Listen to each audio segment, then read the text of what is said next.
Salut les amis, bienvenue dans ce nouveau module de notre formation d'initiation gratuite en trading. À travers le module précédent, je vous ai expliqué de long en large ce que c'est qu'une paire de devises, la composition des paires de devises et comment est-ce que les paires de devises fonctionnent sur les marchés financiers. Dans ce module, nous allons beaucoup plus aller dans la catégorisation des différentes paires de devises parce que nous en avons des dizaines de paires de devises sur les marchés financiers. Mais ces paires de devises-là sont catégorisées selon une certaine structure que vous allez découvrir à travers ce module-là. Pour ceux qui me découvrent pour la première fois, je suis Geoffroy Boko, entrepreneur et financial trader, promoteur de la TIB Academy, qui est une académie de formation dans le métier du trading. Ça fait plusieurs années maintenant que nous accompagnons des apprentis traders dans le processus de rentabilité sur les marchés financiers. À travers cette chaîne, je reste en contact avec ma communauté, je partage énormément de valeur et actuellement même, je suis en train d'offrir une formation totalement gratuite en trading. Donc si cela vous intéresse, abonnez-vous, activez la cloche de notification afin de ne plus rater les prochains modules de cours de cette formation-là. Et si vous appréciez cela, laissez un gros like, likez la vidéo, laissez un petit commentaire, ça pousse la vidéo et ça fait toujours plaisir. On va se donner rendez-vous directement sur mon ordinateur pour la catégorisation des paires de devises. Donc là, nous allons effectuer une catégorisation des paires de devises. Dans le module précédent, je vous ai parlé de long en large des paires de devises, comment les paires de devises se comportent, ainsi de suite. Et comme je vous l'ai dit, nous avons une multitude, vraiment une variété de paires de devises sur le marché du Forex. Mais il faut le savoir, les paires de devises, ce sont des actifs financiers. Et comme dans tout commerce traditionnel ou dans tout commerce classique, tous les articles ne se vendent pas et ne s'achètent pas de la même manière. Il y a certains articles, certains produits qui vont se vendre vraiment à une grande échelle et il y a certains produits qui ne vont pas vraiment se vendre assez. Et c'est exactement la même chose sur le marché du Forex. Dans le commerce traditionnel, on peut par exemple prendre une petite comparaison rapidement. Lorsque je prends l'haricot rouge et l'haricot blanc, les deux ne se vendent pas de la même façon. Il y a peut-être certaines personnes qui adorent beaucoup plus l'haricot rouge que l'haricot blanc. On veut prendre l'exemple de l'huile de palme, l'huile rouge et l'huile d'arachide. Les deux ne se vendent pas de la même manière. On peut prendre l'exemple des tissus locaux que nous cousons là. On peut prendre des exemples de tissus et par exemple les tissus importés qu'on appelle des satins. Les deux ne se vendent pas de la même façon. Donc, dans tout commerce, il y a des produits qui vont se vendre beaucoup plus et il y a d'autres produits qui vont moins se vendre. Et c'est exactement la même chose sur le marché du Forex. Nous avons une variété de paires de devises qui constituent les actifs sur lesquels nous allons trader. Mais il faut savoir que dans cette variété d'actifs financiers, il y a certains actifs financiers, il y a certaines paires de devises qui se tradent beaucoup. Et il y a d'autres paires de devises qui se tradent moins. Donc, lorsque je parle de paires de devises qui se traitent beaucoup, je veux parler d'une présence de forte liquidité. Il y a beaucoup plus de liquidité sur ces paires de devises-là, pendant qu'il y a d'autres paires de devises qui n'ont pas vraiment assez de liquidité. Maintenant, lorsque nous parlons d'une paire de devises, nous parlons d'abord de devises. Donc ici, nous allons catégoriser les paires de devises en partant d'abord de ce qu'on appelle les devises majeures.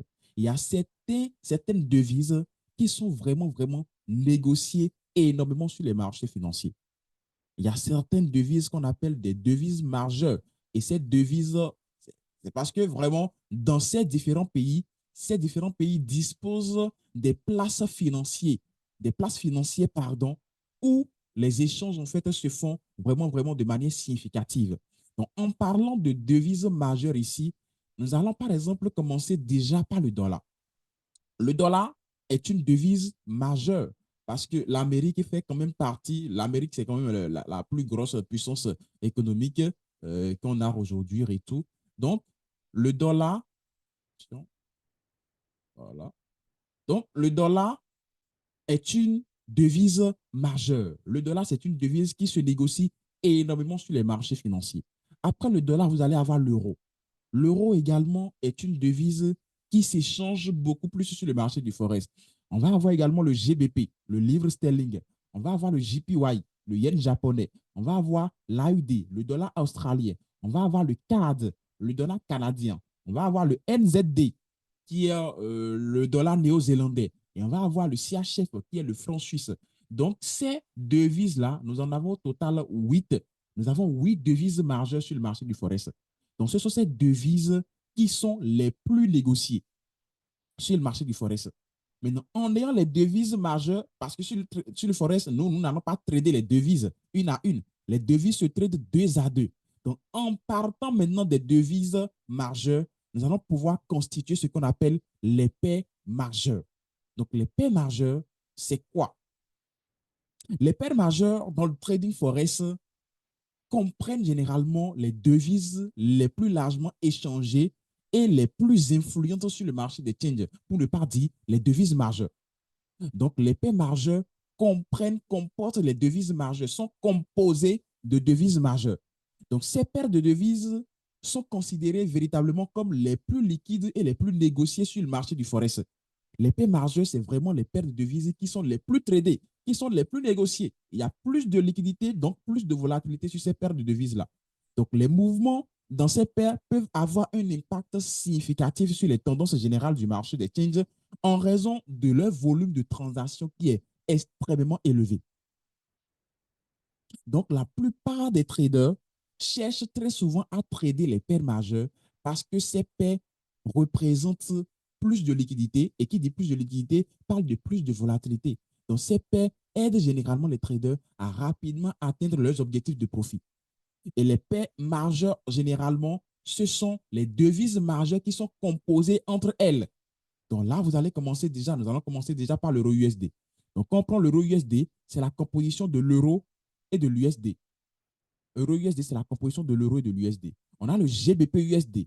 Le GBP USD, c'est la composition du GBP et de l'USD. On revient encore en haut ici. L'AUD USD, c'est la composition de l'AUD et le dollar américain. L'USD, le NZD USD, c'est la composition du NZD avec le dollar américain. L'USD JPY, on a le JPY qui est quelque part ici avec le dollar américain. Après, on a quoi? On a l'USD CAD, donc on a le CAD qui est ici avec l'USD. Après, on a l'USD CHF, donc le CHF qui va encore au dollar. Et qu'est-ce que vous allez remarquer? Vous allez remarquer que dans toutes les paires qui sont ici, le dollar américain apparaît toujours. Dans toutes les paires qui sont ici, le dollar américain apparaît toujours, toujours, toujours. Encore là et encore ici. Pour vous dire quoi tout simplement? Pour une définition très simple des paires majeures, les paires majeures, c'est la composition du dollar américain avec les autres devises majeures. Je répète, les paires majeures, c'est la composition des dollars américains, du dollar américain, pardon, avec les autres devises majeures. Donc, on prend les autres devises majeures, les 7 autres devises majeures qu'on compose avec le dollar américain pour obtenir les paires majeures. Et pourquoi est-ce que le dollar américain figure dans toutes les paires les paires de devises majeures? Parce que le dollar américain, en fait, l'Amérique, c'est la puissance, c'est la grosse puissance économique. Et le dollar, aujourd'hui, le dollar américain, en fait, c'est la devise la plus forte, logiquement. Donc, on compose toutes les autres paires, toutes les autres devises majeures avec le dollar américain pour obtenir tout simplement ce qu'on appelle les paires majeures. Après les paires majeures, nous allons avoir les paires de devises mineures ou encore les paires croisées. Donc, les paires de devises mineures ou encore les paires croisées, ce sont des paires qui ne comprennent pas le dollar américain. C'est ce que j'ai mis ici. Donc, les paires de devises croisées, bon, on les appelle paires croisées ou encore paires mineures. Ce sont des paires qui ne contiennent pas le dollar américain, mais impliquent plutôt d'autres devises majeures. Donc, au niveau des paires mineures, qu'est-ce qui va se passer? Nous allons croiser les devises, les autres devises majeures entre elles, sauf le dollar américain. Je vais essayer d'effacer tout ce qui est ici d'abord pour vous montrer. Donc, au niveau des devises majeures, on en avait combien? On en avait 8 au total. D'accord? Il y a le dollar américain, lui, on vient de le supprimer de la liste parce que c'est le dollar américain qui nous a permis de composer les paires majeures. Donc, on prend les 7 autres paires majeures qu'on compose avec le dollar américain. Maintenant, au niveau des paires croisées, nous allons composer les 7 devises restantes entre elles sans toucher le dollar américain. Le dollar américain n'intervient pas dans les paires croisées. Donc, ces paires de devises croisées ou encore ces paires de devises mineures offrent également des opportunités de trading, bien que généralement avec moins de liquidité que les paires majeures. Donc, les paires croisées, les paires mineures sont moins tradées que les paires majeures. Les paires croisées ou les paires mineures, oui, sont moins tradées que les paires majeures, logiquement, parce que ces paires ne contiennent pas le dollar, qui est quand même la devise la plus puissante. Mais ces paires mineures composent également leur liquidité de manière quand même représentative, en fait, représentative sur les marchés financiers. Donc, les traders qui vont généralement trader les paires croisées cherchent à diversifier en fait leur portefeuille ou à s'engager dans d'autres stratégies de trading plus spécialisées ou encore moins risquées. Parce qu'en étant trader, vous ne pouvez pas trader rien que des paires de devises en fait qui sont hyper risquées. Ce n'est pas trop bien. C'est-à-dire là où vous allez trader par exemple 10 paires de devises, ce n'est pas bien de prendre rien que des paires majeures. Il faut forcément, c'est-à-dire mettre un peu de paires croisées, de paires mineures dedans pour essayer d'atténuer le risque. Donc, en composant les autres devises majeures entre elles pour obtenir les paires majeures, nous allons prendre l'euro qu'on va composer avec le GBP. Donc, on aura euro GBP. Donc là, j'ai essayé vraiment de faire un classement en ordre. Vous allez voir, j'ai d'abord cité toutes les paires qui ont euro en devise de base. Et après, j'ai cité toutes les paires qui ont le GBP en devise de base. Après, toutes les paires qui ont l'AUD en devise de base, toutes les paires qui ont le NZD en devise de base et en dernier, le CAD. Voilà.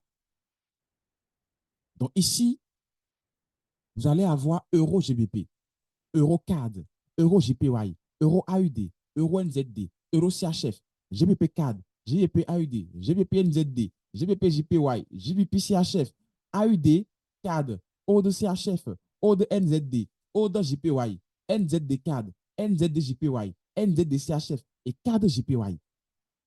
Il y a le CAD CHF également. Donc voilà le cas du CHF. Oui, je pense que ça existe. Attention, il ne faudrait pas que je fasse une erreur. On va essayer de voir ça très rapidement. On va essayer de voir ça très rapidement. Le cas de CHF, j'espère bien que ça existe. Le cas de CHF, on va voir ça très rapidement. On va essayer de taper ça ici rapidement. Le cadre CHF. Cadre CHF. Voilà, ça existe. Cadre CHF, je ne me trompe pas. Ça existe. C'est seulement que j'ai oublié de l'ajouter à la liste. Donc là, on est sûr, ça existe. C'est toujours mieux de vérifier pour ne pas donner de fausses informations. Donc, nous avons le cadre CHF également qui devrait normalement s'ajouter à cette liste-là. Donc, je ne l'ai pas ajouté. J'ai oublié de le faire. Il n'y a pas vraiment de problème et tout. Donc, après ça, vous allez avoir les paires exotiques. C'est la dernière catégorie de paires de devises que vous allez avoir. Donc, les paires exotiques, ce sont des paires qui incluent une devise majeure et une devise d'une économie émergente ou moins développée. Donc, qu'est-ce qu'on appelle une devise émergente? C'est-à-dire, c'est des pays moins développés, mais qui sont quand même présents, on va dire, les pays qui sont en voie de développement, en quelque sorte. Ce sont généralement ces pays-là qu'on appelle, voilà, les pays, en fait, comment on appelle, les économies émergentes. Donc, les pays exotiques seront composés d'une devise majeure et d'une devise d'une économie émergente ou encore devise émergente, tout simplement. Donc, la paix majeure, la devise majeure qu'on prend ici, on peut prendre n'importe quelle devise majeure. Donc là, par exemple, comme paire exotique, vous allez avoir le dollar américain contre le SGD, vous allez avoir l'USD contre le TRY, l'USD contre le ZA, l'euro contre le TRY, ainsi de suite, ainsi de suite, ainsi de suite. Donc les paires exotiques, en fait, il y en a vraiment, la liste est encore très longue, hein. Je ne peux pas vraiment tout citer. Au niveau des paires exotiques, il y a encore une liste très longue et tout. Donc voilà, en quelque sorte. Maintenant, les paires exotiques présentent vraiment moins de liquidités. Les liquidités les plus basses, en fait, sur le marché du forex, et au niveau des paires exotiques. Donc, si on doit faire une petite comparaison, déjà les devises, on les supprime de l'autre côté. On va faire la comparaison entre les trois catégories de paires de devises. Donc, les devises majeures sont supérieures en termes de liquidité aux paires croisées ou encore les paires mineures. Et les paires mineures sont supérieures aux paires exotiques. Donc, si vous voulez trader avec plus de liquidité, avec plus de volatilité, vous prenez les paires mineures, les paires majeures, pardon. Si vous voulez trader avec une volatilité adéquate, c'est-à-dire une volatilité moyenne, vous tradez avec les paires croisées. Et si vous voulez trader avec une faible liquidité, une faible volatilité, vous tradez avec les paires exotiques généralement. Maintenant, lorsque vous voulez trader plusieurs paires, c'est quand même parfois intéressant de prendre un mélange. Vous pouvez aller peut-être là où vous voulez trader, par exemple, 10 paires de devises, vous pouvez prendre, par exemple, 5 paires majeures, prendre peut-être 3 paires croisées et prendre peut-être 2 paires exotiques. C'est à vous de voir, en fait. Ça peut aller dans la suite, vous allez pouvoir beaucoup plus voir comment choisir les paires parce que le choix des paires également va s'effectuer en fonction de ce qu'on appelle des sessions de trading. Et ça, c'est un autre module que je vais aborder un peu plus tard dans la formation. Donc, voilà un peu la catégorisation des paires de devises en fonction des paires majeures, des paires croisées et des paires exotiques. Alors, ce sera tout pour ce module de cours. J'espère qu'à travers ce cours, vous avez pu découvrir ce qu'on appelle les devises majeures, les devises mineures, les devises exotiques. Vous avez vu comment est-ce qu'on a catégorisé ces différentes devises-là. Et je vous ai parlé également de l'avantage de trader les devises majeures, l'avantage de trader les devises mineures, les devises exotiques, ainsi de suite. J'espère qu'à la suite de ce module, vous serez en mesure d'effectuer un choix judicieux des différentes paires de devises sur lesquelles vous souhaiterez vous aventurer dans le trading du Forex. Ce sera tout pour moi. On va se donner rendez-vous dans le prochain module dans lequel nous allons parler de la notion de cotation et de taux de change qui sont très importantes parce que ces notions sont directement liées au marché du Forex. Si jusque-là vous n'êtes pas encore abonné, c'est le moment de le faire. Abonnez-vous, activez la cloche de notification afin de ne pas rater le prochain module de cours. Et si vous appréciez ces différentes explications, ce travail gratuit que je suis en train de faire, lâchez un gros pouce bleu, laissez un petit commentaire, ça fait toujours plaisir. C'était Geoffroy Bocor, d'ici là portez-vous bien et rendez-vous dans le prochain module. Ciao.